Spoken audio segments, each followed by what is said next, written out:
aja gembilo sirahmu wele wiwit jaman kuno makuno Pringgondani iki negarane buta yen dina iki sing dadi ratu menungsa tegese rak pranatan ngowahi budayane wong Pringgondani kakek moyangku mbiyen sing babat lan ngedekake negara iki ora sudi yen aku dadi kesete menungsa mongko mapan ana negaraku dhewe aduh Kanjeng Paman babar pisan boten wonten ceceking manah kula badhe ngremehaken golongane para denawa kalebet dumateng jengandika Paman Brajadenta kula kadhapuk dados ratu menika boten saking pikajeng kula piyambak nanging dipun surung dening para kawulan para pinisepuh ing Pringgondani ing pangajab kanthi Gatotkaca dados ratu saged dados sarana panunggaling trah Eyang Pandhu kalian Eyang Tremboko tegesipun antawisipun menungsa kalian raseksa saged manunggal tetunggalan satemah ambabar dumateng kasantosaning Pringgondani tembungmu ya enak-enak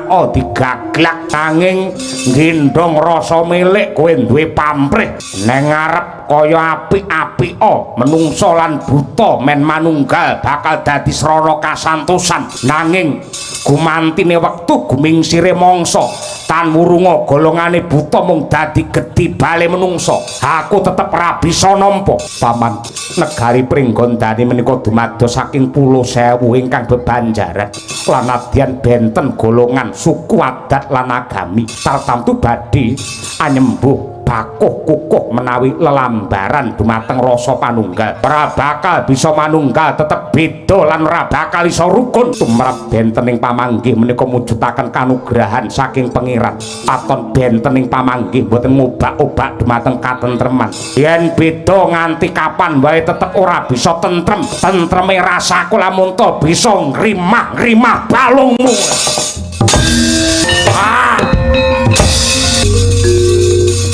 Suramrata Jayamrata gerbuten aku sayuta mara sakethi wuri ampyaken kaya wong jala rebuten kaya menjangan mati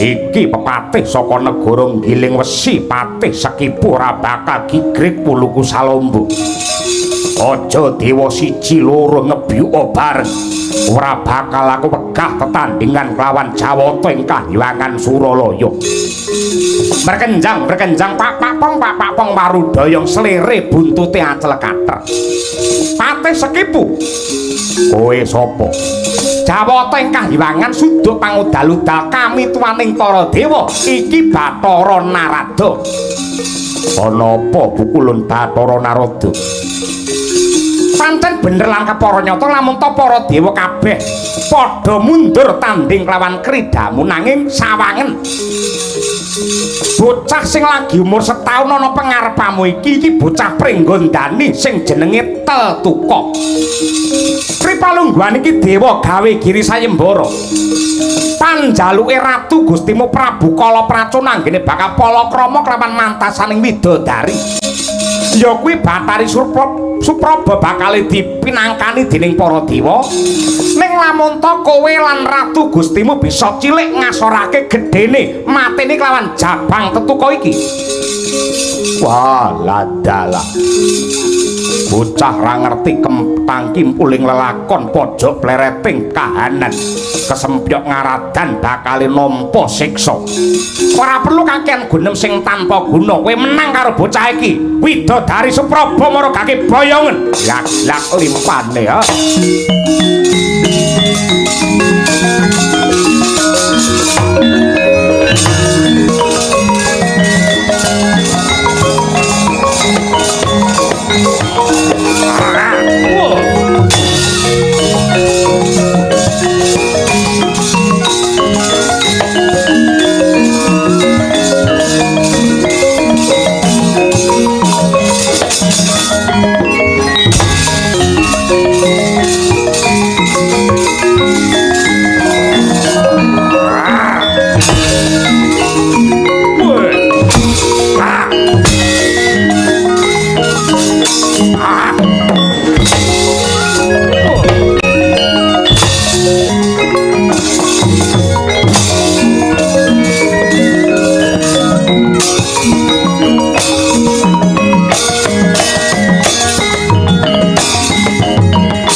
Janjane bayi apa ing atase tak ajar tak banting malah brangkang guyu lakak-lakak tak gigit siung pengapit parandene malah saya gembelo sirai iki bayi piye ing atase lagi umur setahun parandene lembling kok kaya ngene iki besok yen wis gedhe tan murunga bakal ngedol pekarangane bapake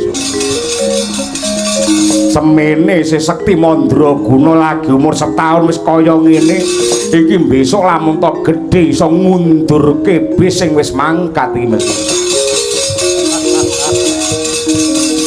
Bathara Narada musuh karo bayi menang ora kondang kalah babar wirang yen nyata Dewa Sekti Mandraguna men timbang bobotku karo bocah iki jabang tutuka mara gage gedhekno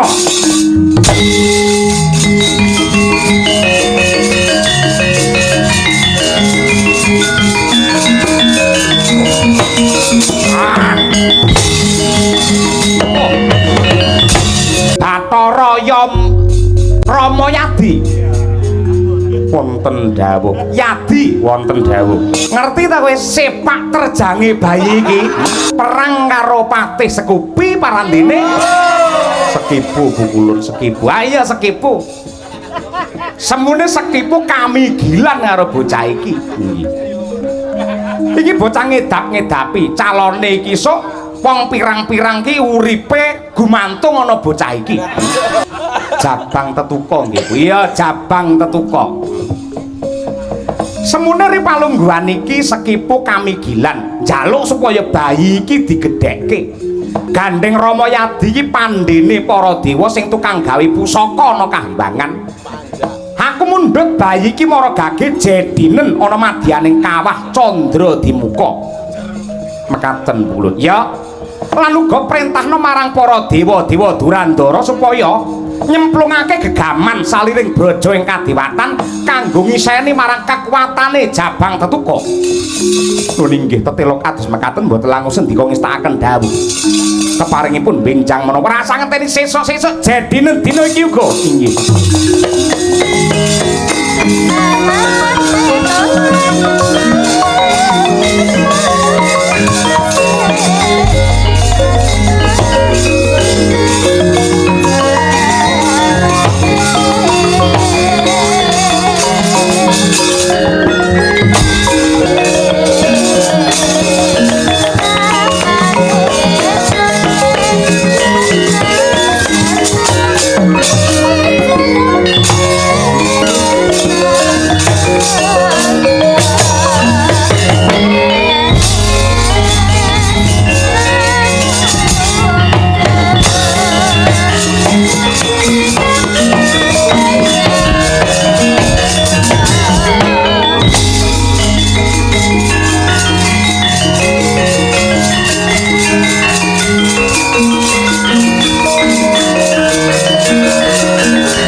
Setan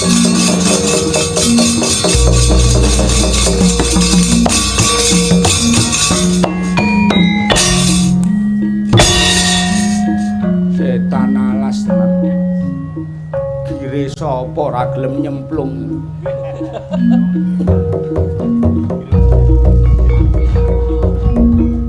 Nah, tak ngono. Ijane sapa to? Gir nganti kaya ngene genah montore rusak, tak susul malah ku ditinggal. Yoto yo.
Ledor sumunar madang jagat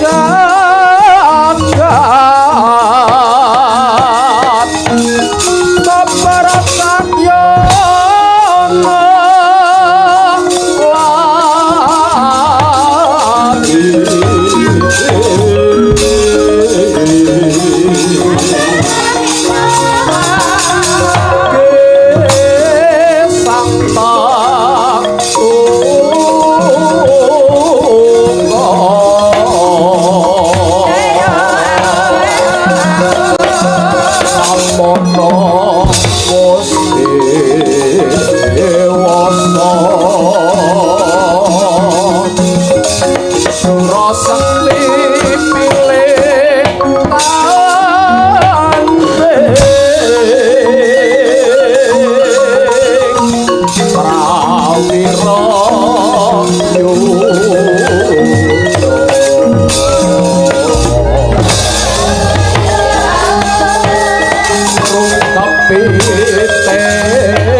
Astungkara Sidam Sekaring Bawana langgeng Kakang Gunarsi Narada. Wah, punapi di menika sinten Kakang? Lah, atur nuwun Adi Guru.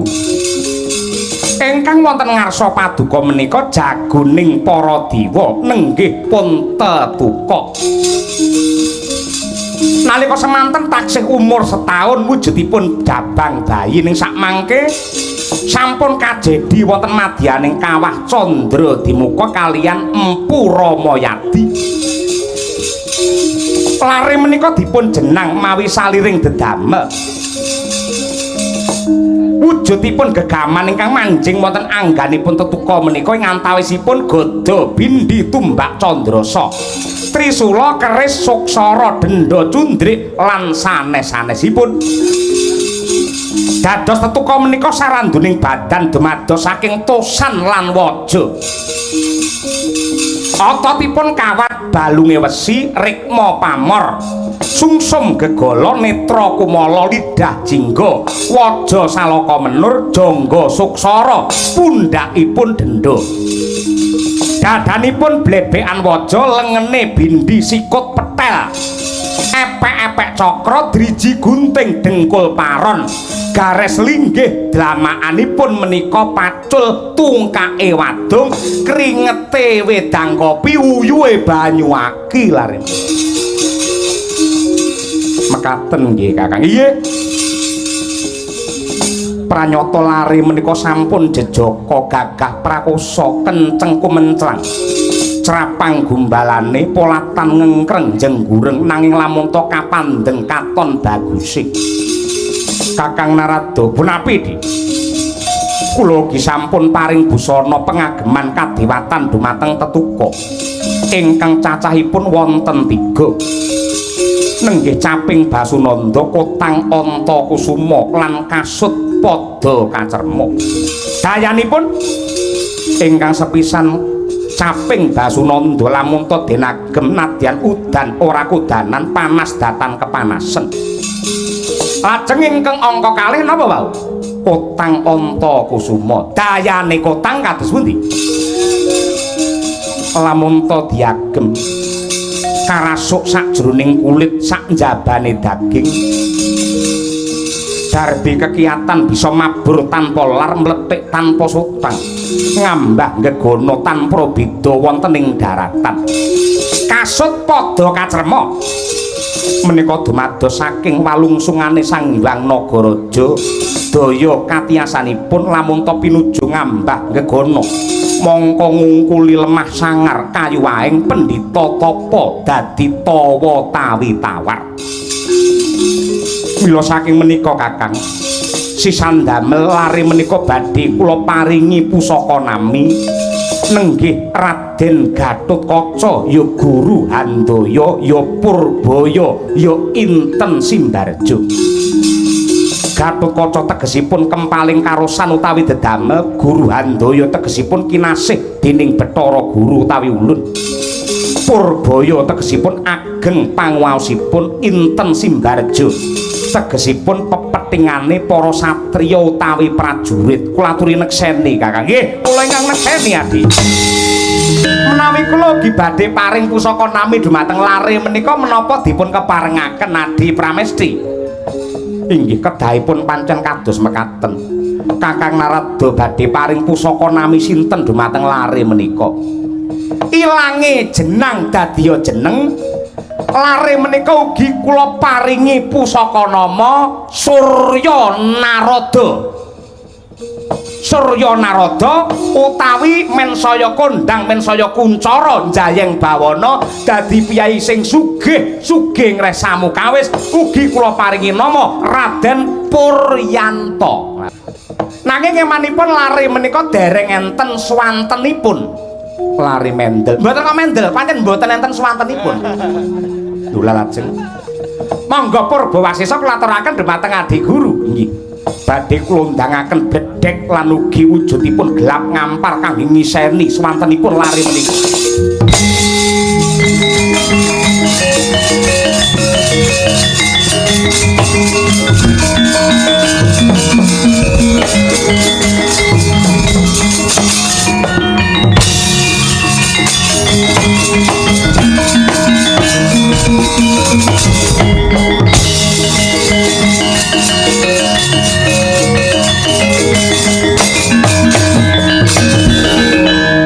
Monggo dipun dangu Kakang, kedahipun sampun wonten swantenipun. Engger tetuka utawa Gatotkaca wonten timbalan ingkang adhawuh pukulun. Kagengen niki Dik, kagengen niki. Lek nggih bacutan mari rekoso niki mangke malan. Kagengen Dik. Menawa pancen dikomtal njur kagengen kados katen niku to Dik. Inggih, monggo dipun dedhek rumiyin. Ah, kaya gamelane didedhek luwih dhisik. Ha nggih, nuwun sewu Dik. Nyuwara le. Oh, kaliten. Menawi kaliten mangke bojone ndak malah kujiwa. Kaliten. Nggih. Jane alit mboten namara watone atos lho Dik. Kakang menika Nggih nuwun sewu ngapunten. Gereng le.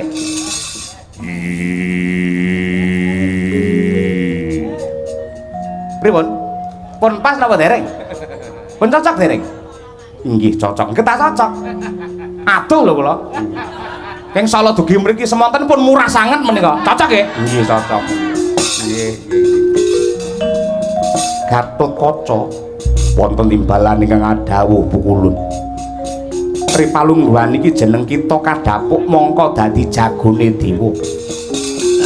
Munah angkara murka ingkang gawe gendra ya kuwi Kala Sekipu kelawan ratu gustine ya kuwi Kala Pracuna. Lamun to jeneng kita bisa ngentasi gawe tegese jumbuh kelawan kekudangane para dewa. Tambahi berkah pangestu.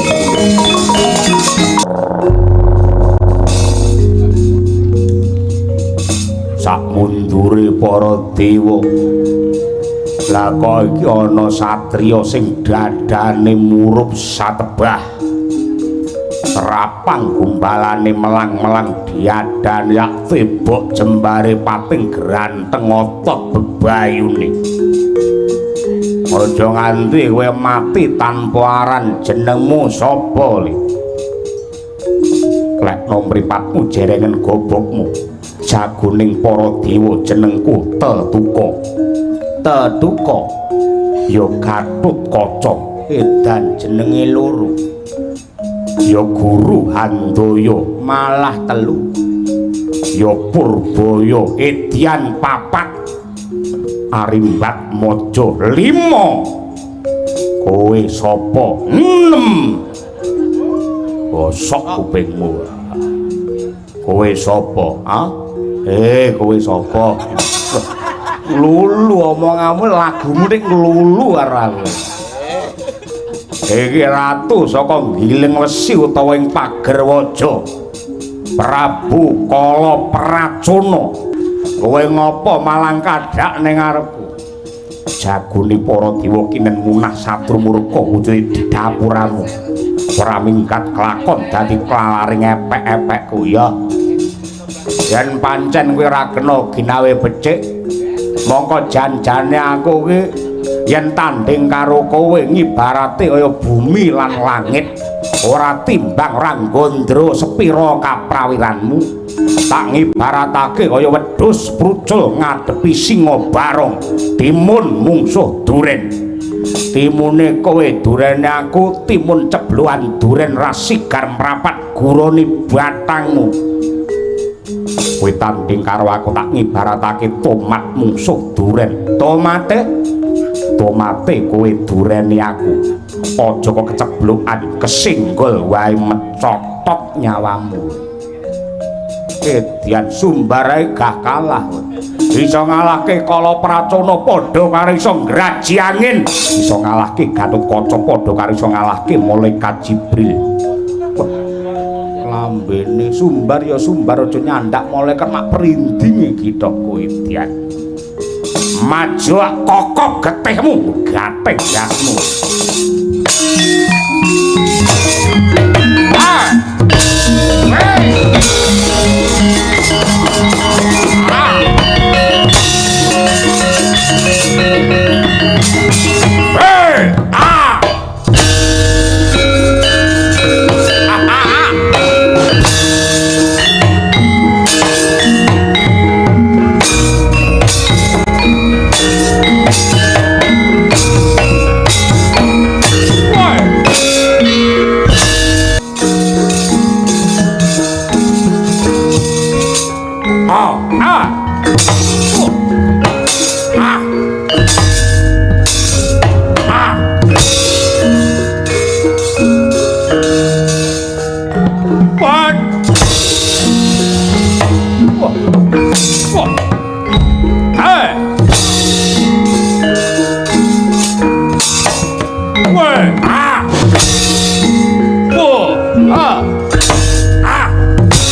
Palungguhan iki kala Pracona wis mati. Nggih.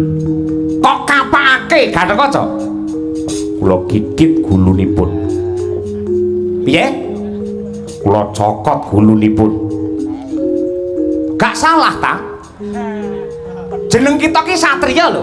Nggih, lah ngriku nyokot kula bolak-balik. Nganti abang kabeh gulu kula kados mekaten. Kula boten trima. Aku pancen ra kirim kok ora. Mila gentos kula cokot ngletak meh tugel jangganipun. Kowe tak kandhani yen dewa ngene iki mesti ngandani mesti duwe wewaton lan duwe dasar, duwe paugeran utawa duwe pakem. Yen sakjroning perang buta nyokot kuwi lumrah pancen watake buta betah buteng aniaya merga kerangah sing dadi untune duwe siung kaya ngono. Upamane nyokot kuwi memper, jeneng kita kuwi satriya ora kena nyokot. Ya. Ora kena nyokot. Yen buta kena nyokot, yen satriya kaya jeneng kita ora kena nyokot. Kejaba besok lamun ta wis duwe bojo arep kok cokot monggo. Monggo. Ngapunten pukulun kula mboten ngertos. Saiki ngerti to? Nggih ngertos. Ora kena nyokot. Ora kena kowe gigit kaya ngono. Ndak ngilangi kawibawan. Nadyan tau ngerti lamun to ki sejatine terahe denawa saka Pringgondani. Mbokmu mbiyen kaya buta. Nggih. Saiki kena perang karo pati sekipune ora kena nyokot. Ndilat ya ora kena. Nggih, nggih. Tak kendal. Ayo budal. Nggih.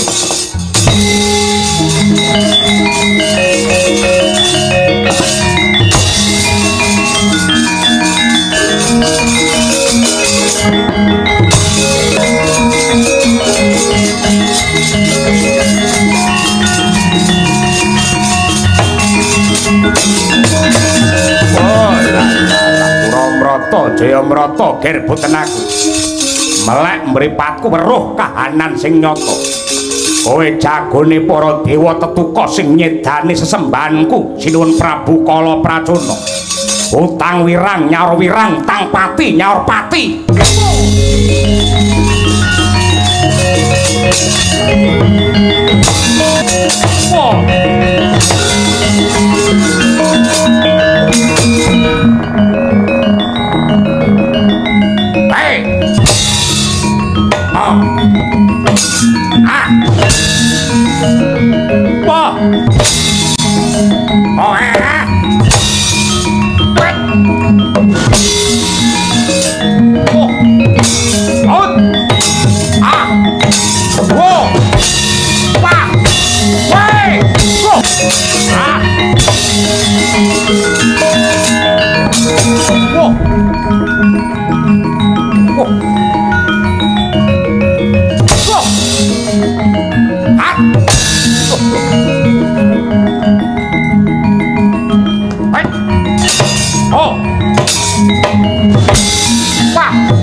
Srengga Badra wonten dawuh ya ndak tampa wonten pakaryan ingkang kedah kula tindakaken kula cumadung dawuh Pati ripalungguhan iki anggen mudandan aja kok kendhane kepara malah kencengana tetapna prawadya bala piliyana ingkang digdaya lan Surasekti Mandraguna nderek marang panjenengan ingsun budhal marang Pringgondani mbuh piye reka dayane mbuh piye pambudidayane Gatotkaca kudu mati.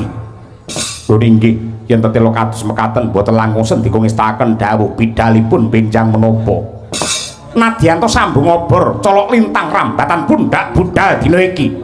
Togok wonten dawuh bubarna kang padha gantung sibo ingsun nedya kondur ngedaton manjing sanggar pamujan meminta marang Sih nugrane Hyang Agung supaya anjangkung marang kuncarane bumi Pagerwaja. Wah penemban yektosipun kula menika ingkang badhe sowan wonten ing Kendali Sada nanging guragapan raos sing manah kula dene samangke malah jengandika ingkang kepareng rawuh wonten ing Pringgondani. Nuwun sewu nggir. Nadyan kados pundi kemawon menawi kula tingali saking katebian. Jengandika angger menika semunipun nembe bingung bilunglungan kadinyangga dumateng barang ingkang awrat. Pramila mboten perlu jengandika keraya-raya rawuh wonten ing Kendali Sada kula kemawon ingkang prapta wonten ing Pringgondani mriki nengga dawuhipun Angger Gatotkaca ingkang andadosaken petenging guwaya menika menapa? Inggih. Langkung rumiyin kula ngaturaken panuwun awit rawuh jengandika Wakapi. Yektosipun waleh-waleh menapa? Awit saking keparengipun para punden lan para pinisepuh mboten dangu malih kula badhe kasengkaaken ing ngaluhur mongko dados ratu wonten ing Pringgondani. Dasaripun para kawula Pringgondani sampun condong ing raos golong ing batos anggenipun nunggal swanten nyengkuyung dumateng Gatotkaca mongko dados pengayoman. Namung kemawon wonten bab ingkang andadosaken kagiyating manah kula awit saking dawuh pangandikanipun Kanjeng Rama Werkudara saderengipun kula dados ratu kawisuda mangka dados Narendra kula kedah nindakaken palakrami langkung rumiyin. Walah dalah ya jagat ya dewa ya Bathara anak Mas nuwun sewu kula tumanggap lan saged anggagapi dumateng kersanipun ingkang Rama Yayi Werkudara. Menapa to sebabipun saderengipun jengandika jumeneng nata kedah palakrama langkung rumiyin ing pamrih wonten wanita ingkang njajari anggen paduka benjang lenggah keprabon. Kejawi saking menika ratu menawi netepaken dumateng kawicaksanan lan ugi keputusan perintahipun badhe dados adem menawi tansah sesandingan kalian putri lan anggendika tansah ngemudeni laku jantraning kaprajaning Pringgondani Benjang tetep badhe wonten ingkang leladi wanita ingkang setya bekti dumateng Jengandika jumbuh kalian cocoking nala. Kejawi saking menika nggih nuwun sewu wong bebojoan tiyang ingkang emah-emah menika pawitanipun rasa tresna. Katresnan mekaten kanugrahan saking Gusti ingkang dipun paringaken dumateng titah ingkang awujud uruping jiwa luhur. Lan menapa to sebabipun menungsa kok pinaringan rasa tresna supados para titah antawisipun jalu kalian pawestri saged gesang bebrayan linambaran suci ning bebuden supados saged dados lantaran tumangkari menungsa ing jagat raya nenggih laire jabang bayi ingkang minangka panyambunging sejarah lan ugi panyambunging katresnan. Kejawi saking menika nggih katresnan dipun paringaken dumateng titah ing pangajap supados sedaya tumindak lan pakartinipun menungsa tansah linambaran rasaning rasa tresna. Mboten namung bab katresnanipun lanang kalian wadon nanging katresnanipun manungsa kalian sesamining gesang. Mongko winiing katresnan menika saking rasa welas asih, rasa trenyuh, guyub rukun samarsinamadan gotong royong sedaya kala wau yektinipun wijining katresnan. Dados menawi tiyang saged bebles anggenipun gagapi lan pinter ngetrapaken mungguing tumindak jagat menika wontenipun hayu lan rahayu menawi kasrambah dumateng katresnan ingkang suci. Mekaten kiwa. Inggih. Lah sakmangke kula gentos nyuwun prisa. Kinten-kinten Jengandika angger badhe palakrama kalian putri pundi? Nuwun pangapunten. Kula namung badhe mili lan nderekaken kersanipun Rama Kyai Werkudara. Keparingipun boten dangu malih. Kula badhe dipun palakramaken kalian putri saking Madukara. Atmajanipun Paman Arjuna nenggih pun Endang Pregiwa ingkang badhe sumisih anggen kula badhe netepi darmaning kaprajan leladi dumateng Gatotkaca. Panuwun kula boten namung ing donya kemawon saged tansah gegandengan ngantos dumugi jaman delahan. Astung para sidam sekaring bawana langgeng. Kula jumurung nggih. Kula nyengkuyung lan ugi mesti kemawon Anoman mangestoni anggen paduka badhe bebrayan kalian putri ing Madukara tegesipun menika ngumpulaken balung pisah. Yen adyanto kathah ingkang mastani menawi bebrayan kalian tunggal kulit daging Jengandika putra Dimas Werkudara ewadene calon garwa Ndika putra nenggih Raden Arjuna menika tasih kadang. Nadyan kados pundi kemawon kanthi weninging pangesti tekuning panembah kencenging pangibadah linambaran prihatin lan ugi pinter nindakake tapa brata. Tartamtu mboten badhe wonten sarusikunipun. Nanging nuwun sewu. Kula saged nggagapi nadyanto kathah tiyang ingkang remen kalian Pringgondani ning ugi mboten sekedhik ingkang ngancam ngincim nyincer dumateng kawibawan Pringgondani. Mila saking menika kula suwun Jengandika sampun ngantos pegat ing kaprayitnan lair batos. Nibarate wong gegawa ora saya enteng parandene malah saya awrat. Jengandika badhe nampa nugraha, Jengandika badhe nampa wujuding bondo. Ning kula sampun niteni marambah makaping-kaping tekane nugraha, tekane bondo niku adate bareng kalih tekane coba. Jengandika kedah waspada nggih.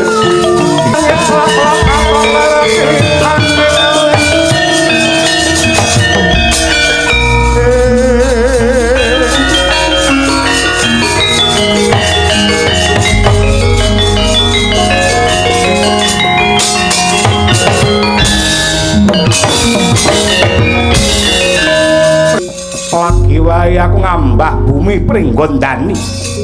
Babar pisan ora nduga manana monyet putih malang kadakna tengah dalan. Yen pancen bisa tata jalma maragake sajarwa kowe sapa? Tambuh marang aku ala tanpa rupa ki Pendhita Kendali Sada Anoman kang dadi aranku. Anoman, dasar para nyata kowe barisan saka ngendi? Muri saka negaring Giling Wesi. Kawulane sesembahanku Prabu Naga Pragala, jenengku Kumandang Garba. Kowe nyimpang ngiwa utawa nengen dalan iki bakal anggo bablas goleki bocah sing jenenge Gatotkaca. Bakal srimpung sikile bondo tangane pocok janggane. Blangap-blangap paton ngucap. Pripalungguhan iki aku gawe Giri Sayembara. Karepmu kena kowe ketemu kelawan anak Mas Gatotkaca waton pinter nglangkai bangkene Anoman. Piye?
Sopo? Setyaki, Idian. Wis sopo? Takon karo aku. Wadyabala saka Giling Wesi. Mandang garba. Nyoba kaprawiran maju. Oh. Idian. Oh. Awas. Oh. Hey. Oh. Ah. Oh.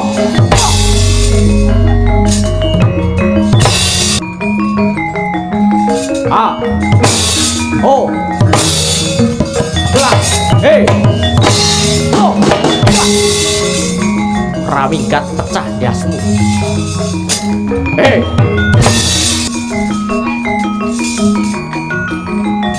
Oh. Hey. Oh. Oh. Oh. Hey. Hey. Ah. Wah. Hey, lepet. Oh. Ah. Edian colke lo. Wah. Ah. Oh. Ya. Hey. Oh. Oh. Oh. Hey. Wah. Harap. Oh. Oh.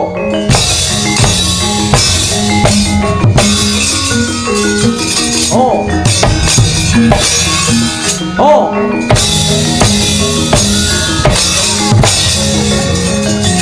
Hey. Marah. Oh. Oh. Ah.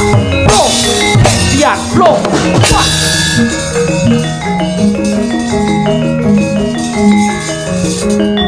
Awas. Wah. Ah. Oh. Wah. Oh. Oh.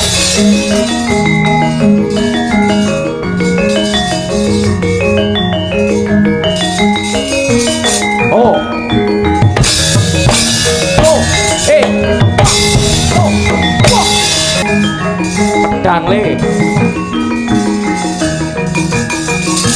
Oh.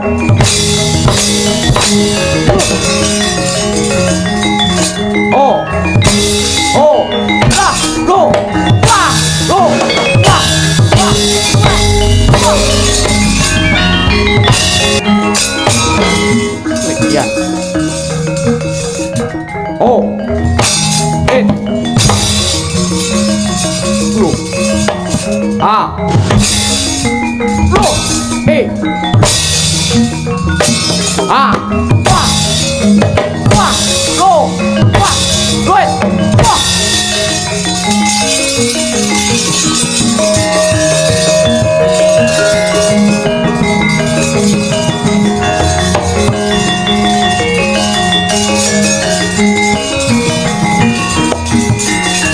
Oh. Oh. Lu. Wah. Oh.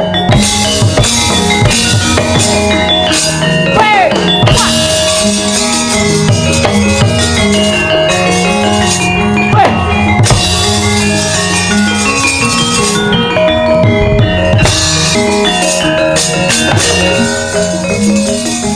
Wah. Ah. Loh. Ah. Wah. Hey. Wah. One.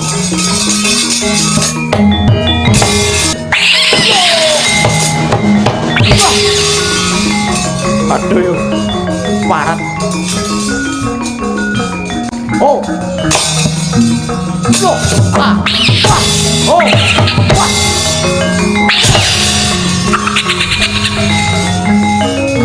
Waduh yuk.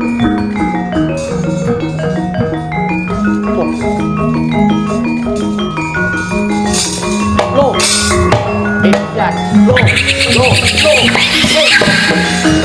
Loh. Ah.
Hei.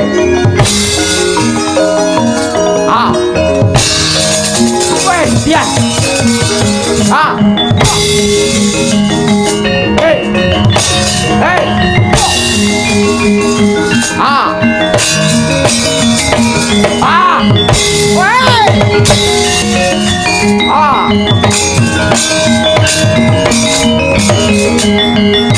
Hei. Hei.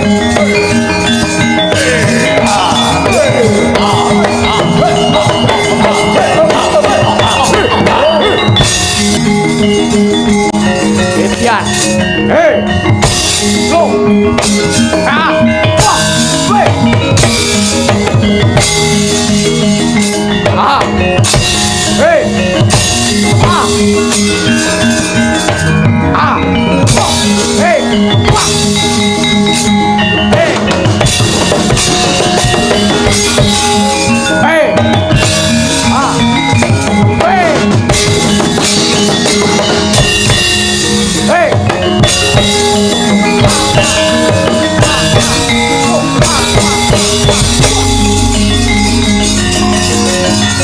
Ah. Weh. Ah. Wah. Oh. Wah. Wah. Tuh, tuh. Waduh.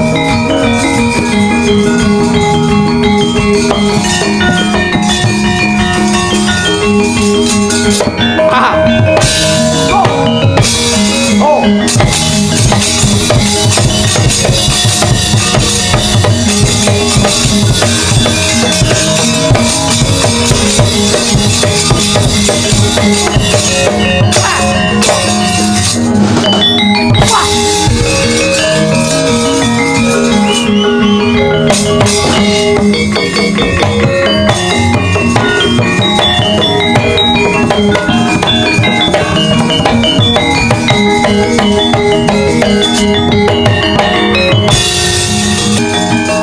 Lihat salah.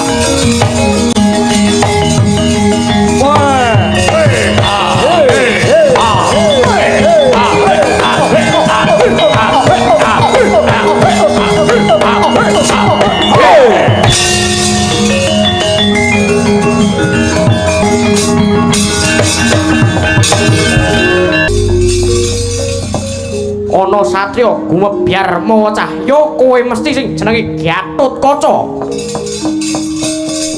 Dasar kepara nyata Prabu Naga Pragala. Aku ngerti yen kowe tedhak turune Prabu Kalapracana sing tak sirnakake mbiyen. Ya bener, mula utang wirang nyaur wirang, utang pati nyaur pati. Maragake pikiran kanthi wening kapan jagat iki bisa tentrem yen anane mung wales winales. Mula ayo padha tresna marang pedamen nyingkiri rasa memungsuhan. Elinga, aku iki satriya. Kowe kuwi ratu, ayo bebarengan mujudake karahayon. Ngadohke rasa serik lan sengit supaya para kawula tentrem lan ayem. Wah. Tembungmu kuwi mung kok nggo kudung. Padu-padune kowe jirih getih wedi mati. Ora perlu kakean pangucap. Tabrak kedung banteng ilang nyawamu kowe. Ot. Lo. Ah. Oh.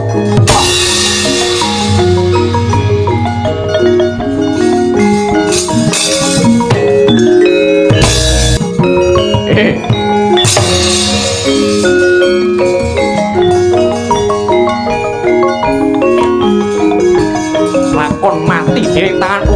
Ot.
Parap.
Paduka wonten ing kasatriyan Madukara kula ingkang putra ngaturaken sembah pangabekti tandha pengajian Cimawan tuwantu kunjuk bapa Welewetes walu gimbal manyar-manyar bergantil buntuti kisuan dengan mata yang dicuplak dadi mala anakku ngger bocah bagus Arjuna ndak tampa gawe bangga ing rasa ora liwat pangestunipun Bapa Maragaki tampen ana Janaka Gunawalan anggen kula mung ditinampi tangan kula kalih mugi andadosaken jimat.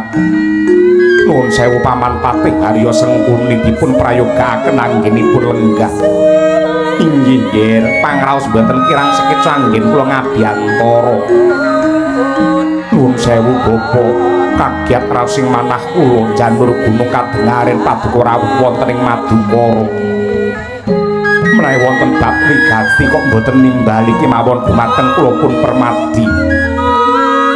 Arjuna, yektinipun Bapa prapta ning Madukara iki mung bakal nyocokake pakabaran. Apa bener lan kepara nyata lamun ta jeneng sira bakal bebisanan kelawan Kadang Munjadipati Siwerkudara. Anakmu si Pregiwa bakal dipalakrama karo bocah Pringgondani si Gatotkaca. Mulinggih kasinggihan sisandamel kula nyuwun tambahing berkah pangestu mugi-mugi lare kekalih kala wabu kantuk wahyuning judru Bapa. Ngene nggih. Anggonku prapta ning Madukara yektine diutus dening anak Prabu Duryudana. Mbuh piye reka dayaku, piye pambudidayaku sing baku pripalungguhan iki putra nata ing Ngastina ya kuwi angger Lesmana Mandra Kumara edan kepayang ngengleng bingleng angkel lamong kedanan kelawan putra putrimu ya kuwi Endang Pregiwa. Yen antipun Bapa ora kasembadan palakramakake Lesmana kelawan Pregiwa pun Bapa bakal nampa paukuman Pidanapati digantung ana ing alun-alun. Lah gandeng ripalungguhan iki cetha pratira lamun ta Pregiwa bakal palakramakake kelawan si Gatotkaca. Aku pengen roh kaya apa pusaka pepethingan Madukara sing jenenge Kyai Pulanggeni. Pun Bapa tudana kaya apa Pulanggeni. Nuwun pangapunten badhe kagem menapa? Aja ewuh pekewuh tinimbang aku mati digantung ana ing alun-alun Ngastina. luwih becik aku mati ana tanganmu. Ndak seblakake dadaku, tancepno pulang geni bener ana jantunge Durna.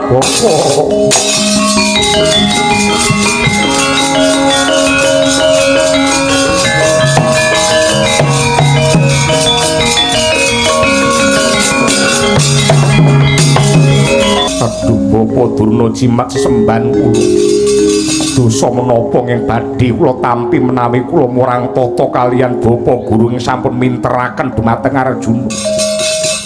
Nyatane Ripalungguhan iki kabar sing ndak tampa nyata lamun to bakal bebisanan kelawan Si Werkudara tegese anggenku bakal mala kramakake putuku Lesmana Mandra Kumara gagar wikar ra entuk gawe.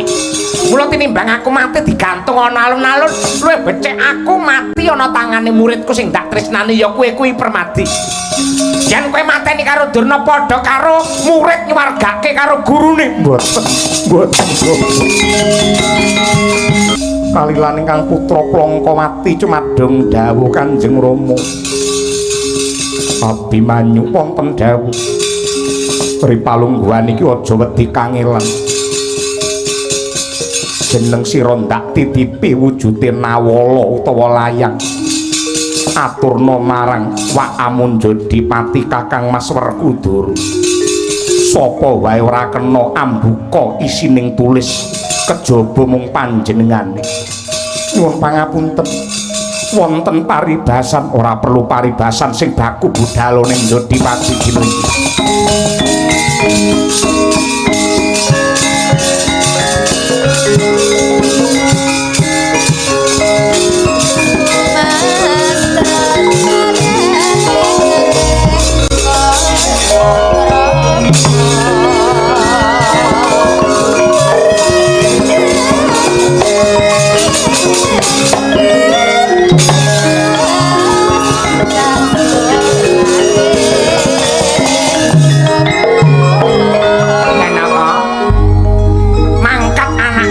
Si Abimanyu nduk gawane layang kanggo Werkudara.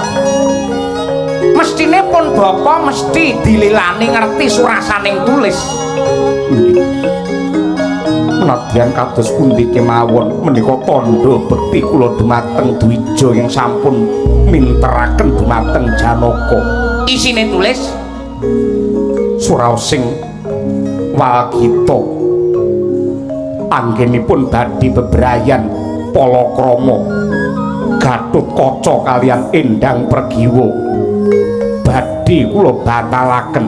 Yen wis batal Pregiwa badhe kula palakramaken kalian Lesmana Mandra Kumara. lah dalah anakku murid tenan kowe.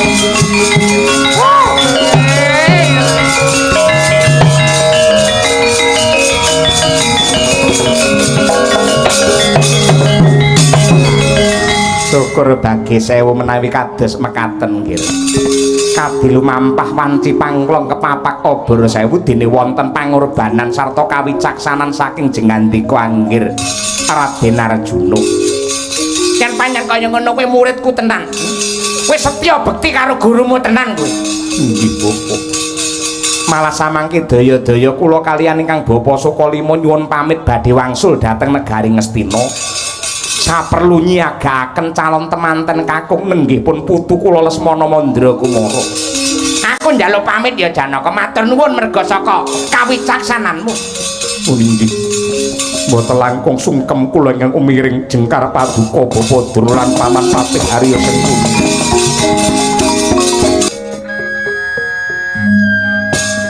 Kawula nuwun sewu amit pasang kaliman tabi.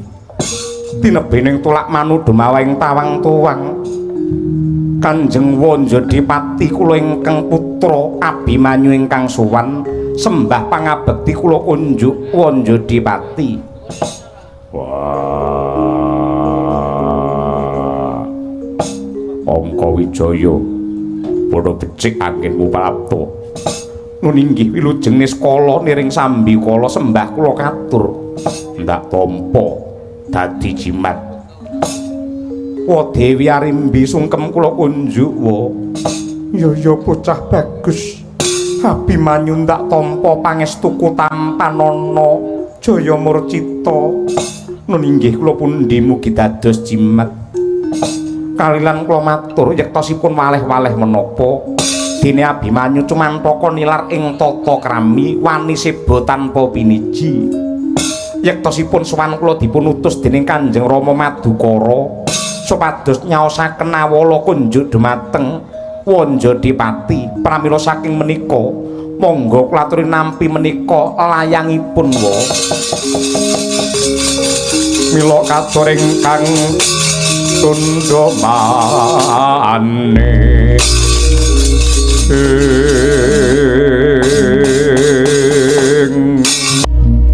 Abimanyu wonten dawuh wis tak waca isining tulis Hari palungguhan iki gandeng wis rampung kewajibamu we mulya nyuwun pangapunten babar pisan kula mboten ngertos isinipun walgita ya awi mudeng wendang mulya baliya tinimbang kecipratan getih dina iki pun pangapunten nggih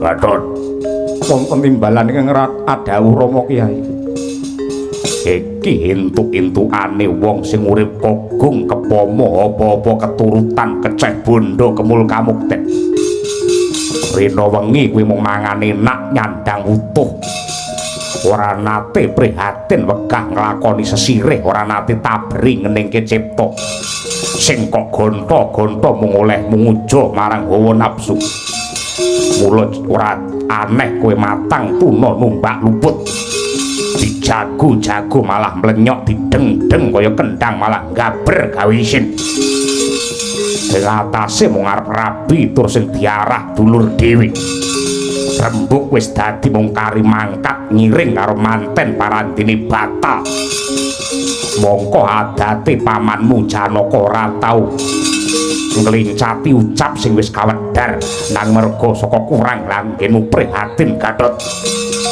mula mleka mripatmu jerengen gobokmu rembug saka Madukara dibatalake anggenmu rabi lawan pergiwa wurung pamanmu Janaka isin duwe mantu bocah gemblung lontang lantung tinimbang nyepet mripat dijemberi jambah Jodipati hilang-hilangan nduk siji minggato tindak odel-odel wandamu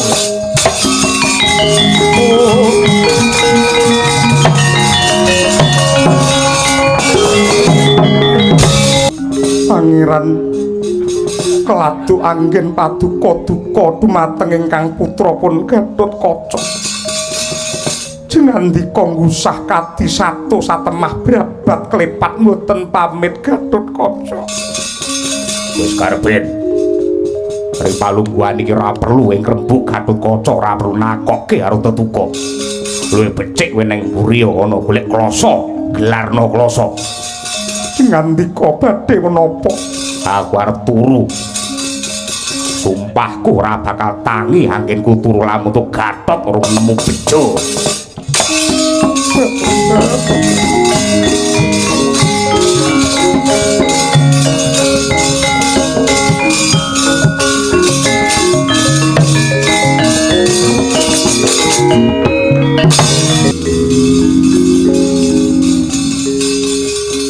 apes temen lakone Gatotkaca ing atase mung arep rabi mongko rembug wis dadi parandene dibatalake karo paman Madukara wong tuaku ora gelem nampa karo kanyatan usahaku kaya kewan ora kajen babar pisan mongko kanca rawangku sabaraan wis tak ulemi supaya ngiring manten Gatotkaca marang Madukara yen kaya ngene lakone aku wis ra duwe apa-apa ra duwe sapa-sapa yen srawung karo kanca kuwirangan bekti karo wong tuwa nyatane ya ditampik sing ora arek batinku ora ana liya kejaba mung pergiwa isin disawang wong pirang-pirang delik ning Megomalang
Nadyanto marambah makaping-kaping budidaya lampus diri bawane otot kawat balung wesi parandene sirah kajeblesaken wonten ing sela gilang. Petro, Nun. Ndaramu pringgondani ya gini. Niku larine nembe stres. Niku bingung niku, ora isa mari ora dindemi niku. Mendem piye? Mendem katresnan ngoten lho. Gandrung karo sapa to? Ariel Tatum. Pergiwa to? Nggih, Pergiwa Madukara. Tatuko njajal kowe madhep mrene.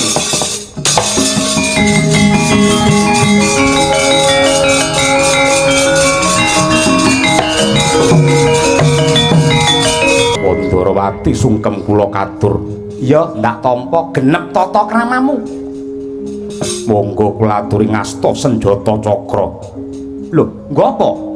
Kula aturi namaaken wonten ing sirah kula. Terus yen kowe mati menika ingkang kula temahi. Sebabe apa? Kula isin kula wirang. Rabi mongko wis kencan rembug pun dadi parandene batal. Bapakmu Kanjeng Rama mboten kersa nampi kanyatan malah nundung kula. Lah banjur Pergiwa kula mboten ngertos. Lah ora ngerti Dik. Sing batalne lak bapake Pergiwa si Janaka. Bocahe piye kowe lak ora ngerti? Nggih, lah iya. Sing batalke lak pamanmu Janaka. Pergiwa piye ora ngerti. Rasane Pergiwa kepiye kowe ora mudeng. Apa kira-kira kowe mentala kowe tega upamane Pergiwa jebul isih duwe rasa tresna kelawan kowe dipalakrama karo priya sing ora ditresnani batinmu lega mboten. Lah ya yen cara Kresna mbiyen jaman isih Narabidana Narayana ora yen aku mbiyen ra kena saka ngarep tak colong kok mburi.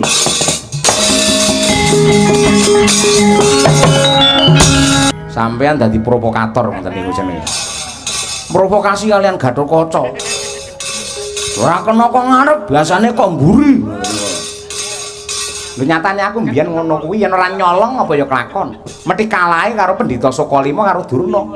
Lah niki mangkat mongko nganti ngamuk wonten ing Madukara gawe gendro, gawe geger sing tanggung jawab sinten?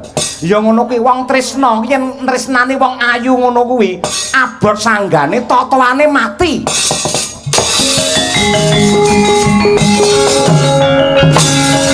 Oh, no.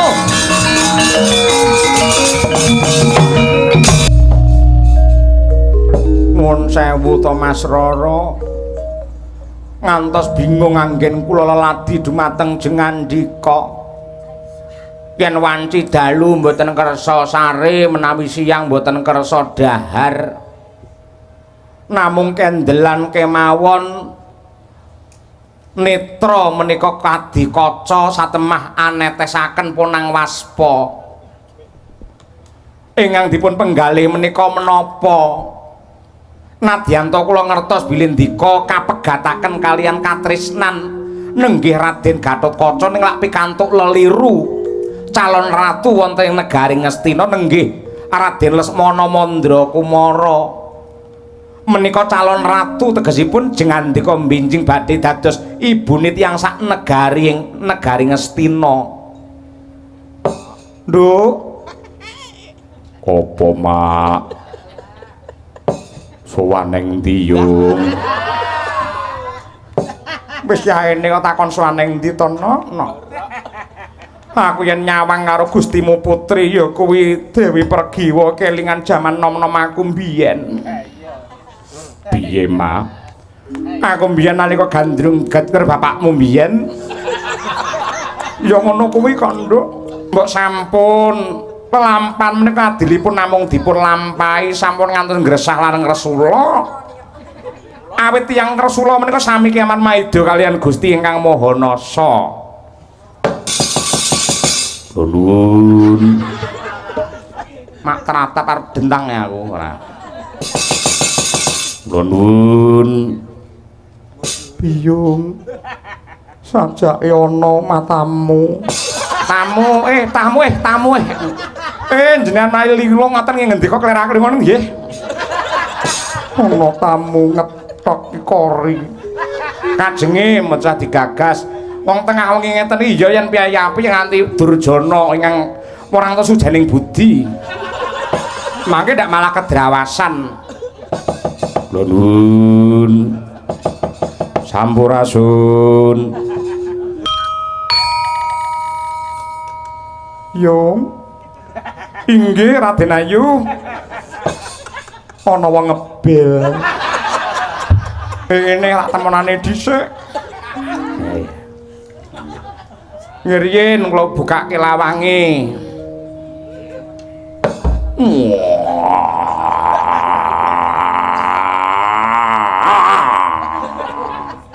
Yo, napa Mas lawamu nggurit kaya ngono ora takok oli to. Sing nggurit suarane ngono lho. Lah tiyang griya lek mboten muni ngeten mboten marem ngoten niku. Sampai cepet wae soalnya. Iki ndaraku iki Mas Kaca. Arep sowan rono ketemu karo Ndara Pregiwa, pareng ora? Kok tak matur riyin.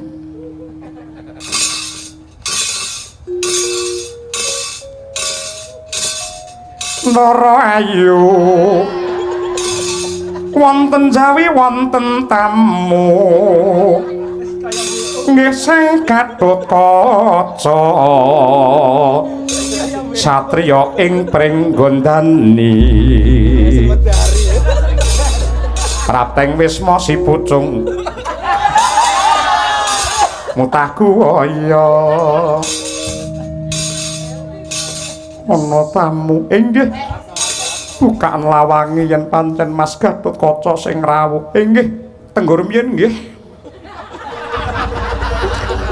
Mlaku cara ndi ngono kaya ngono ora nggih. Nggih. Monggo pinarak mriki, Den.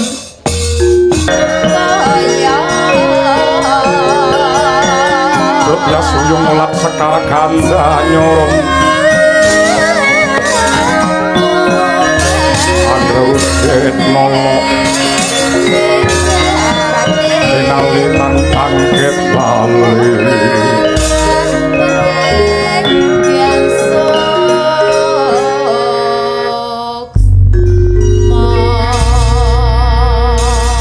Yayan to gong kuwi.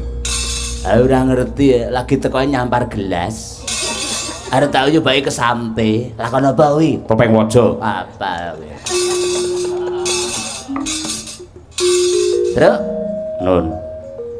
Sing wedok lemu mburi nyawang aku ae kok. Sing endi kuwi gawe-gawe. Iki lho, sing mburi lemu gendruk iki lho. Ning sanding kupinge nek andeng-andenge lho. Nyawang aku ae. Lah mripate sing tengen nyawang aku. Lah sing kiwa nyawang aku mosok mripat loro ora akur kira berarti kowe. Ora apa-apa liyane penting ora kira. Alah kowe nekat. Gragas ora? Hah? Gragas ora ngono iki jenenge. Engko pokoke dum-duman lho iki pas Ndara Gatotkaca kalih Pregiwa. Engko kowe karo Mbok Dene kuru kuwi. Wah, dadane loro sok. Wis senengane ngino karo padane urip iki ora kena ngono kuwi titahing Gusti. Piye sepuh yen wis sepuh ya ngono kuwi. Ha iya. Pregiwa pun Kakang Pringgondani ingkang prapta Pregiwa. Kowe mau tak sawang madhem mrene bareng aku teko parandine malah mlengos. Ora mrengos, samene dipameri bokonge kowe. Ditudohi gelem ora ngono kowe. Meneng sik. Pregiwa. Aku ngerti lamun to wis ana priya sing nyungging rasa. Kuwi apa to? Kuwi apa? Lah kena wayang Gatotkaca kok apa-apa, lho. Mbak, apa no? Swaneng ndi iki, Mas? Bola-bali ngono ra ngono kuwi, moh mbuh aku lek ngono kuwi. Kowe mlengos merga wis ana priya liya sing luwih Jatmika luwih duwe kawibawan sing gedhe merga calone dadi ratu negara Ngastina. kae calone dadi ratu Mbrewu ya kuwi Kakang Lesmana Mandura Kumara. Yen pancen kowe wis tresna kelawan Kakang Lesmana tinimbang Gatotkaca, kowe kandha sing cetha aja kaya ngono kuwi. Aku rene iki yektine mung bakal nderek karepmu. Yen pancen tresna karo Gatotkaca bakal tak tohi nganti tekaning pati. Ewadene ngeboti kelawan Lesmana Mandura Kumara. Ripalungguhan iki sisa tak kadu. Tak kadu ndase Gatotkaca.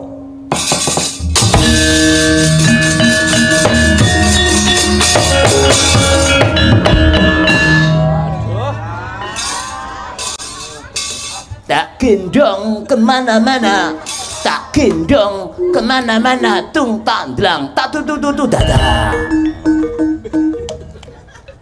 Anjir yo jago jaranan dari. No.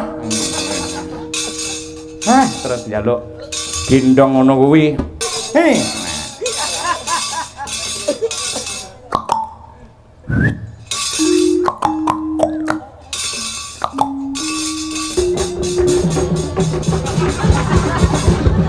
Astagfirullahaladzim, mlaku sok kemplotak kaya ngono kuwi.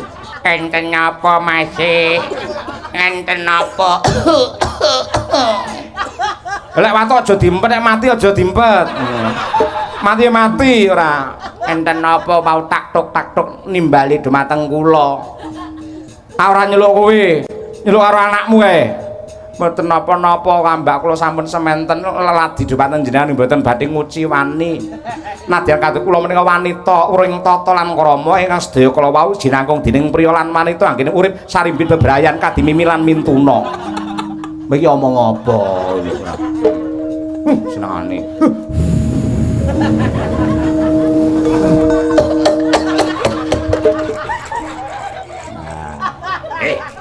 Iki.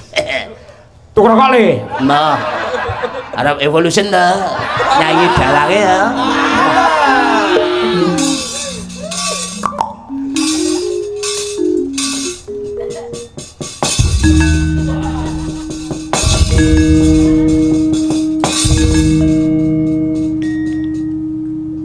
Enten apa, Mas?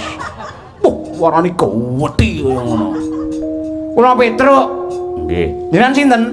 Nami kula Limbuk. Kok Limbuk?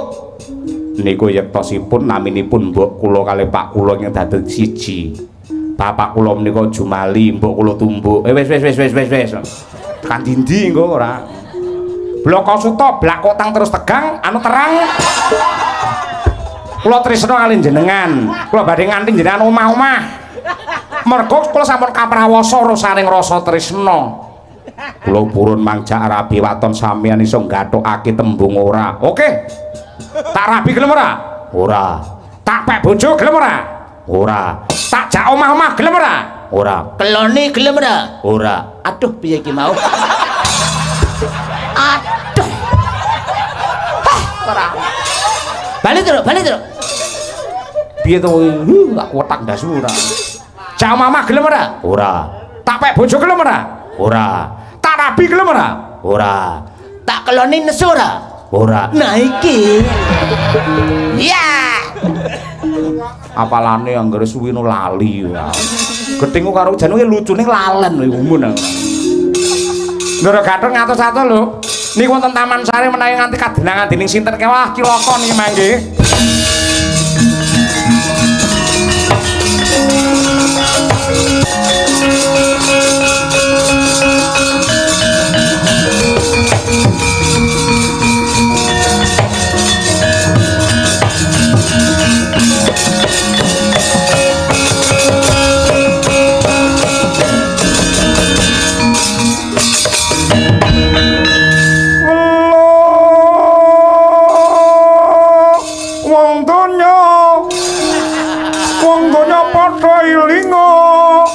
Duduk tak duduk tang duduk tak duduk tak duduk tak duduk he wong donya he wong donya he wong donya padha ilinga wong donya ho wong donya ho wong donya padha ilinga titituwiter iki jane wong apa-apa kaya ngono polae iki kaya Semar malang akhir-akhir Prakiwa ya kene kowe cara rapi karo Lesmana Mandra Kumara parandene renteng reruntungan karo bocah pringgondane si Gatot Kece apa ora melek mripat mlamun to Prakiwa calon garwane ratu ing negara Ngastina sing negarane Pancang Punjung kemari paloh jinawi Pancang Dapatame punjulur kawibawane pasir samudra wukir gunung mangkono kawijil kang dadi pangandikane wis udar kan baru kuwi edan kaya ngono arep kek bojo aku moh ya ganteng ya sugih gendeng kaya ngene Kakang ayo melu aku Pragiwa moh katresnanku ya mung Kakang Gatotkaca tak rudha paripeksa ndak penehake bareng karo jebole dadaku wah njaluk ora tawa umurmu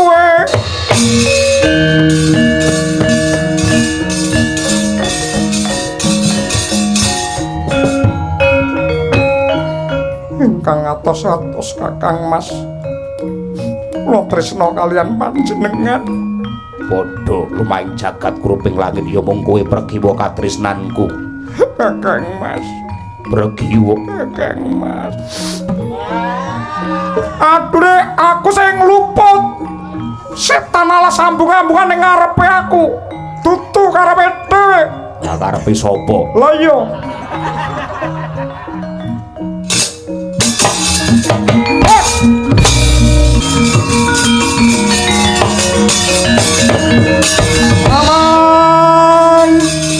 Aman Harya Sengkuni Arjuna cah bagus nggih Paman Arjuna lek ing madyan ing Taman Sari wonten Duratmaka yen pancen ana maling kon ngusungi bondo sakwati sanes maling bondo ning maling ati Ngang putra katresnan kula Pragiwa samangke dipun glembok kalian lare pringgondani Gatotkaca kudu arepe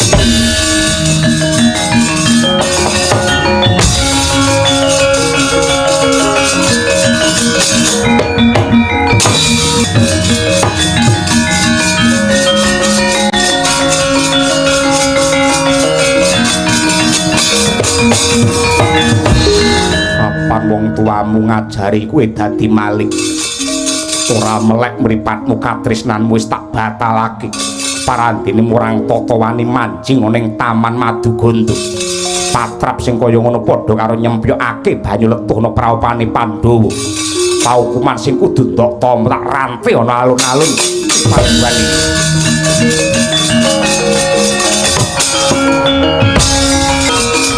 Raya Don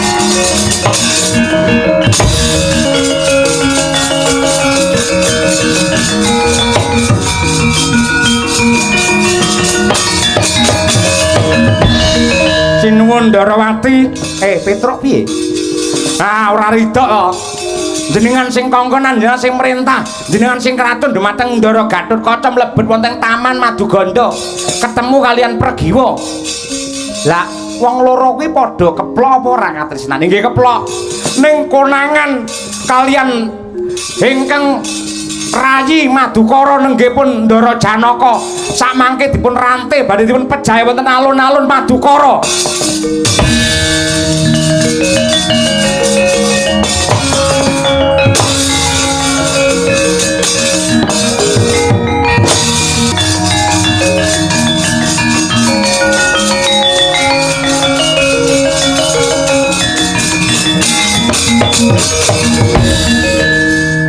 Bangun, bangun.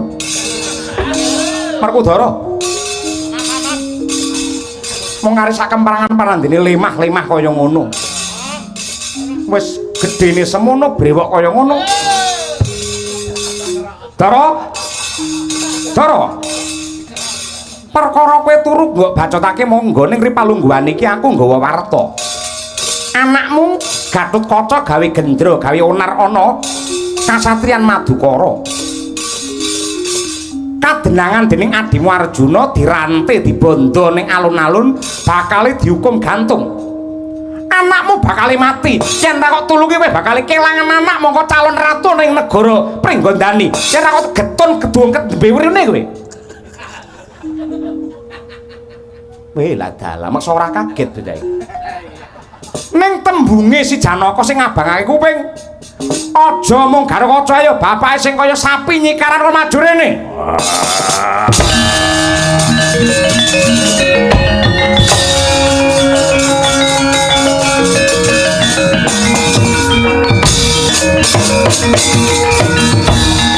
Perkara kowe arep mateni Gatot monggo.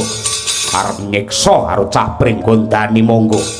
Ning dosaku apa kowe ngutik-utik daging waras?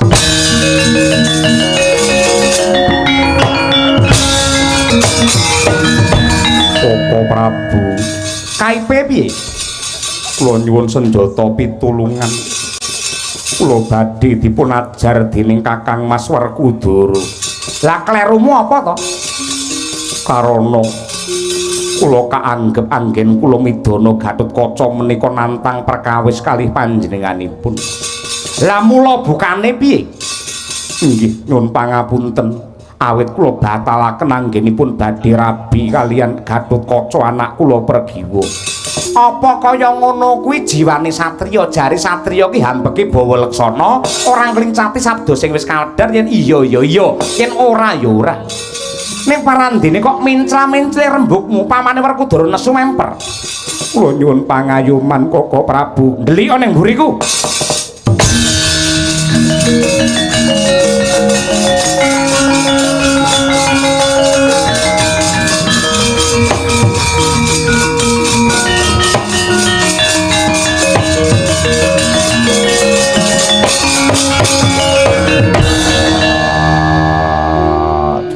Kakangku apa Dara kowe nyingkira ndak kecipratan getih ajare Janaka murang tata jarak perkara arwa gerak Janaka wonten dawuh sida kok rabekke karo sapa anakmu Pregiwa nggih nyuwun pangapunten semunipun kridane ngati tan kuwi mbedah garis sing pasti budidayane menungso tan sembada nyundul purbane kang kawasa anak kula Pregiwa sampun kinodrat kalian pun Gatotkaca ora karo Lesmana mboten iki lho wis mopo ing atase besan karo besan arep tukaran iki piye to iki besanmu anakmu nyatane Ripalungguhan iki si Gatotkaca dipangestoni kelawan si Arjuna nggene palakrama kelawan Pregiwa lak ngono to Janaka inggih kasinggihan lah kaya ngene arep nesu piye mosok maratuwa karo maratuwa geger dhewe ngono kuwi. Ora rampung nggih, hah ngono kuwi. Awi njaluk ngapura yen pancen kaya ngono kuwi, mesake Gatot kae. Linglung kaya wong gemblung. Nanging sak mangke kula tetepaken bilih Pregiwa mboten wonten ingkang menang jatuh krami kejawi namung Gatotkaca. Syukur yen pancen kaya ngono. Tegese samubarang yang ditindakake iki trep minangka tepa palupi sadurunge Gatotkaca kawisuda dadi ratu apike ya kudu rabi luwih dhisik perintahe men adem bisa gawe tentrem para kawula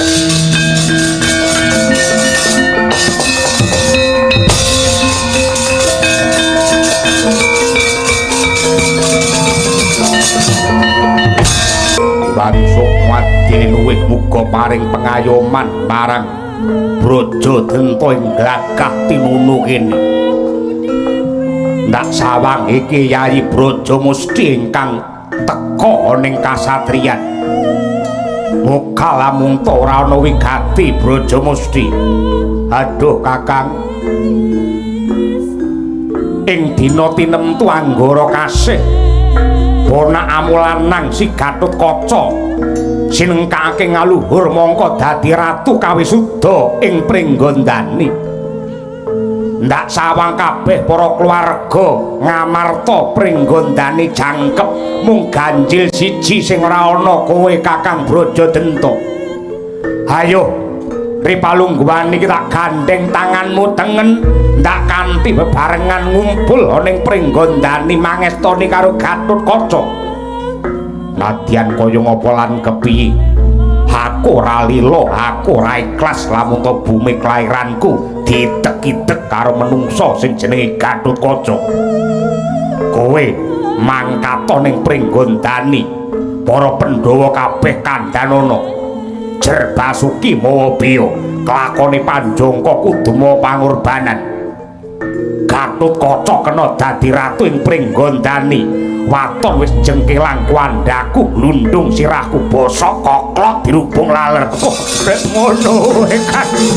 Kowe piye to Kang? Kowe iki piye? Sri Bagindo mangsah pati. Monggo kula aturi paring pangestu lan ugi nglarapaken lumados sing adicara wisudan menika Kanjeng Hyang Baladara. Ya jagat ya dewa ya Bathara nuwun sewu. Kula pun Matsapati minangka talang atur saking putu-putu kula Pandhawa lan keluarga Pringgondani mratelaken bilih putra Werkudara lan Dewi Arimbi pun Gatotkaca nedya kawisuda jumeneng ratu ing Pringgondani kanthi awewaton lan adhedhasar. Sepisan Gatotkaca cedhak turun Pringgondani, Prabu Trembaka putra Arimbi, Dewi Arimbi nurunaken Gatotkaca. Angka kalih prajanjening antawisipun Bratasena kaliyan Kadang Braja nalika sedanipun Prabu Arimba ratu Pringgondani. Kadang Braja nenggih Braja Denta, Braja Musti, Braja Mekapo lan Braja Lamatan kala bendana. Sampun masrahaken praja Pringgondani dumateng Werkudara Wasana, anak Werkudara kaliyan Arimbi ingkang katetepaken dados ratu wonten ing Pringgondani. Angka 3 lelabuhanipun Gatotkaca ingkang pranyata sampun murakapi mungging bebrayan wiwit saking Kahyangan ngantos Marcapada mliginipun anggenipun labuh wonten ing Pringgondani. Angka 51 Gatotkaca minangka Narendra awit pangestunipun para sepuh keluarga lan kawula sakukuban Pringgondani ingkang sampun gumolong kang sedya condhong kang rasa nyengkuyung dumateng Gatotkaca. Kanthi mekaten kula Matsapati ngengeti nimbangi satemah mutusi Gatotkaca kula tetepaken lan kula wisuda jumeneng ratu Pringgondani kanthi ajejuluk Prabu Anom Harya Gatotkaca ya Prabu Kaca Negara.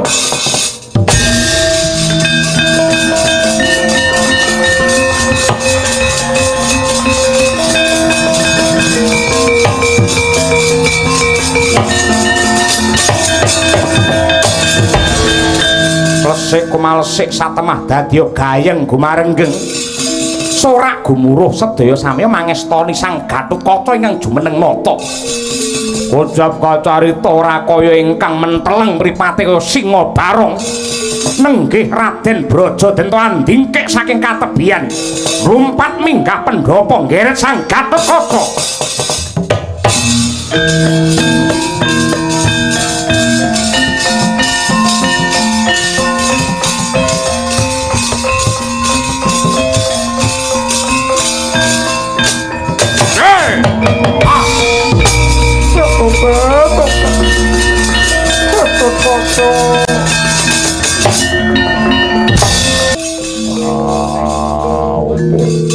Karepmu ki piye? Mestine kupingmu krungu mripatmu weruh yen anakmu diancam patine kelawan Brajadenta. Kabeh para lenggah padha miyos klebu bojomu Arimbi cincing-cincing ana alun-alun. Lah kok kowe mung meneng jegrek nganti kaya tugu aja, karepmu piye? Aku wegah melu cawe-cawe. Iki perkarane wong Pringgondani dudu perkarane Werkudara. Lho, Gatotkaca lan anakmu yen nganti Gatotkaca ora nduk ayomi njur piye? Kanthi lelakon iki wong sak Pringgondani bakale weruh lan bisa ngukur sepira kepinterane Gatot anggone ngrampungi perkara iki. Yen pancen Gatot bisa ngrampungi perkara tegese trep minangka dadi ratu. Nanging yen Gatot ora bisa ngudari lakon iki, tegese Gatotkaca urung becus dadi ratu, urung bisa dadi pengayoman. Lah terus ditonton wae men bocah-bocah sing tumandang sing gerang leren ae.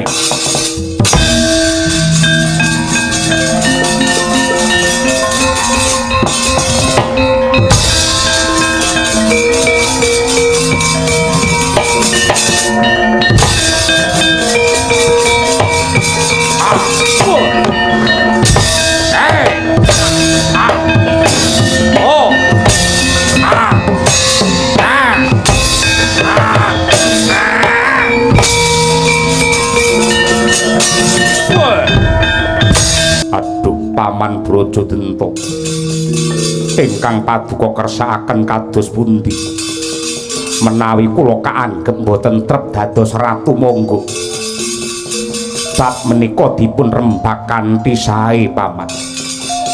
Aja gembelo sirahmu wele. Wiwit jaman kuno makuno Pringgondani iki negarane buta. Yen dina iki sing dadi ratu menungsa tegese rak pranatan ngowahi budayane wong Pringgondani. Kakek moyangku mbiyen sing babat lan ngedekake negara iki ora sudi yen aku dadi kesepe menungsa mongko mapan ana negaraku dhewe. Aduh Kanjeng Paman, babar pisan boten wonten ceceking manah kula badhe ngremehaken golongane para denawa kalebet dumateng jengandika Paman Brajadenta. Kula kadhapuk dados ratu menika boten saking pikajeng kula piyambak, nanging dipun surung dening para kawulan para pinisepuh ing Pringgondani. Ing pangajab kanthi Gatotkaca dados ratu saged dados sarana panunggaling trah Eyang Pandhu kalian Eyang Tremboko, tegesipun antawisipun menungsa kalian raseksa saged manunggal tetunggalan satemah ambabar dumateng kasantosaning Pringgondani. Tembungmu ya enak-enak digaglak, nanging nggendhong rasa milik kowe duwe pamrih. Neng ngarep kaya apik-apik menungsa lan buta men manunggal bakal dadi srana kasantosan, nanging gumantine wektu gumingsire mangsa tan murunga golongane buta mung dadi gedhi bale menungsa, aku tetep ra bisa nampa. Paman, negari Pringgondani menika dumados saking pulo sewu ingkang bebanjaran lan adyan benten golongan suku adat lan agami tartamtu badhe anyembuh bakuh kukuh menawi lelambaran dumateng rasa panunggal. Ora bakal bisa manunggal tetep beda lan ora bakal iso rukun. Tumrap bentening pamanggih menika mujudaken kanugrahan saking pangeran. Waton bentening pamanggih boten ngobak-obak dumateng katentreman. Yen beda nganti kapan wae tetep ora bisa tentrem. Tentreme rasaku lamun to bisa ngrimah-ngrimah balungmu.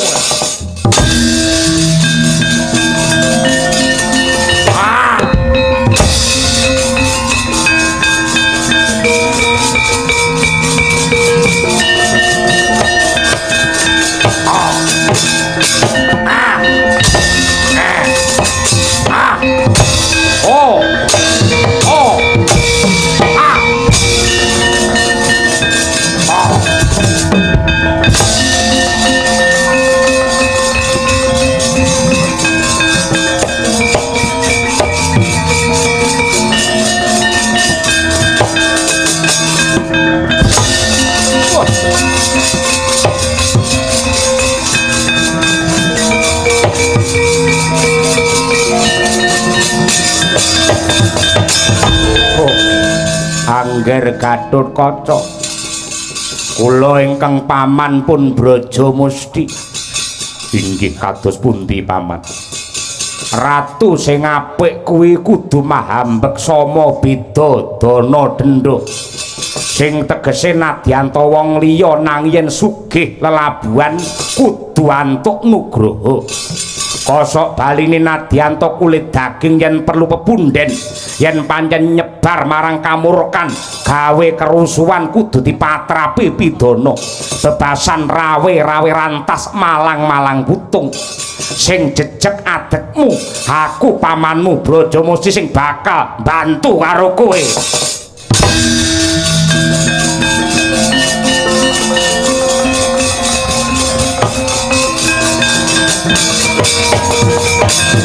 Tingkem netra kekalih nenggih Raden Brajamusti. Mangkono amatek kadidayan linangkung nedya pasrah pati mring Gusti ingkang Maha Suci. Ilang wujudaning buta dadi wujuding cahya ingkang manjing wonten astanira Sang Gatotkaca. Yekti dadi aji ismu Gunting Brajamusti.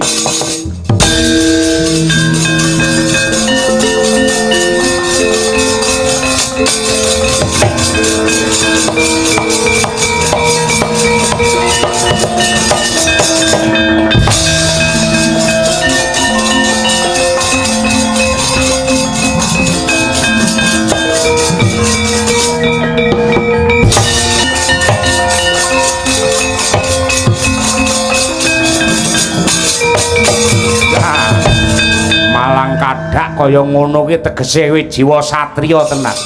Aja imbas-imbis le. Kowe iki ratu ngayomi wong sak negara. Aja nganti jiwamu mulur mungker kaya cacing.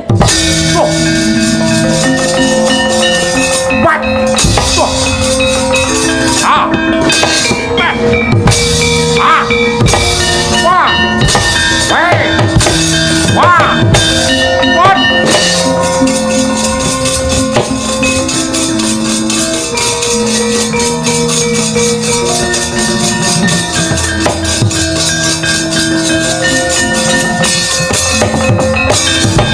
Mangkono den piping dening Sang Gatotkaca nengging kang paman Brajadenta.